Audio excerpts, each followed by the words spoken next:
Terry, I know you have a lot of interest outside of the academic sphere, and I'm just wondering if you can speak a little bit to this idea of how you can sort of balance your personal and your professional life. I have a rule. Of course We go back to rules.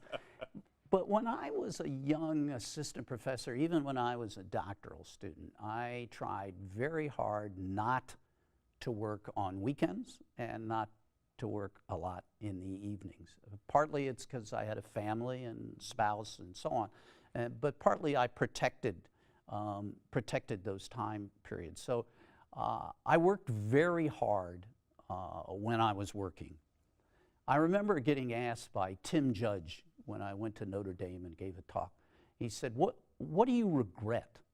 What do you regret in your professional career? And I'd never been asked that question, and I thought about it, and I said, you know, when I went to school at the University of Washington, I would go to school maybe 2 or 3 days a week. I'd spend 2 days at home by myself in my office, not interrupted. I'd put my phone in the drawer and close the drawer, all right? And when I came to school, I brought my lunch in a bag, and I ate lunch in my office. And people would come by and say, you want to go out and have lunch? And I'd say, no, you know. So I really concentrated my work during the time I was going to work. But then the flip side of that was, of course, I got involved in all these other activities, some of which you mentioned.